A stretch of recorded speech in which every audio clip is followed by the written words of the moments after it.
अरे बिद्दू, आज घर में बहुत काम है।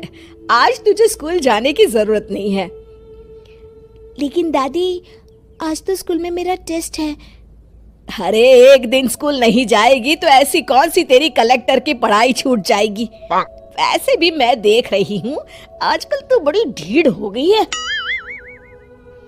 अपनी दादी की बातें सुनकर बिंदु नाराज हो जाती है।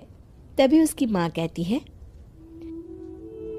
अरे बिंदु, इतनी छोटी बात पे मुंह फुलाने की क्या जरूरत है। दादी बिल्कुल सही कह रही हैं। लड़कियों को तो घर के काम काज सीखना चाहिए। अरे बहू, रमेश के लाड़ प्यार ने इसे बिगाड़ रखा है।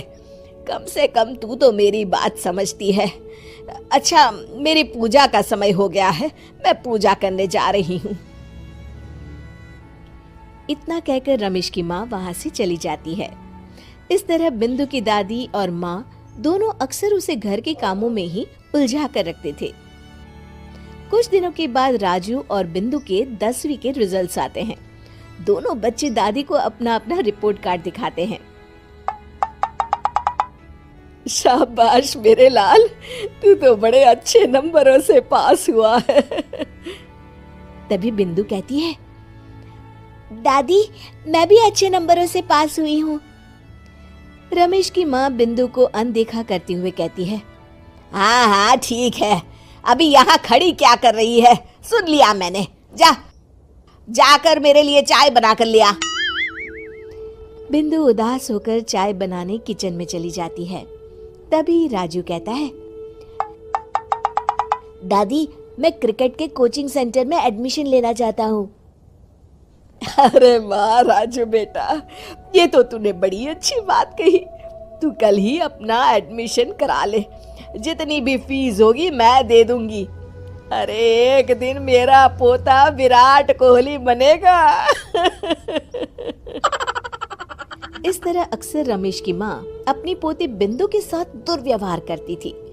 कुछ दिनों के बाद रमेश की माँ और उसकी पत्नी दोनों सास बहू मिलकर राजू का एडमिशन अच्छे स्कूल में करवा देते हैं, लेकिन बिंदु का एडमिशन नहीं करवाते। इस बात से नाराज होकर बिंदु अपनी दादी से कहती है, लेकिन दादी, मुझे भी आगे की पढ़ाई करनी है। अरे क्या करेगी आगे की पढ़ाई लिखाई करके हैं? आज से ये पढ़ाई का भूत अपने दिमाग से उतार दे। इतना कहकर रमेश की माँ वहाँ से चली जाती है। उस दिन के बाद से बिंदु की पढ़ाई हमेशा के लिए छूट जाती है और उसकी दादी उससे घर के सारे काम करवाना शुरू कर देती है। इस तरह उसका सारा दिन घर के कामों में ही बीत जाता था। कुछ दिन बीत जाते हैं और एक दिन रमेश छुट्टियों पर घर आता है। बिंदु को घर के काम करते हुए देख उससे कहता है, अरे बिंदु बेटा, तुम स्कूल नहीं गई? पिताजी, दादी ने मेरा एडमिशन कराने से मना कर दिया है। वे कहती हैं घर पे रहकर घर के काम करना सीख। अपनी माँ का ये बर्ताव देख रमेश को बहुत गुस्सा आता है और वो अपनी माँ से कहता है, माँ, ये तुमने क्या किया? आगे की पढ़ाई के लिए स्कूल में बिंदु का एडमिशन क्यों नहीं करवाया? अरे बेटा, लड़की जात है, ज्यादा पढ़ लिख कर क्या करेगी?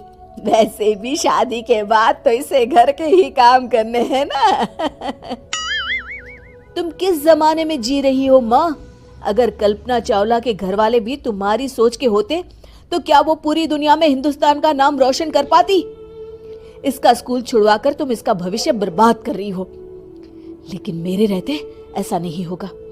बिंदु बेटा, कल ही तुम्हारा एक अच्छे स्कूल में एडमिशन करा दूंगा। तुम जितना चाहे उतना पढ़ो। मेरे होते हुए तुम्हें किसी बात की चिंता करने की जरूरत नहीं है। अपने पिता से हौसला पाकर बिंदु खुश हो जाती है और कहती है, जी पापा, मैं खूब मन लगाकर पढ़ाई करूंगी और बड़ी होकर डॉक्टर बनूंगी। ये हुई ना बात। शाबाश मेरी बेटी।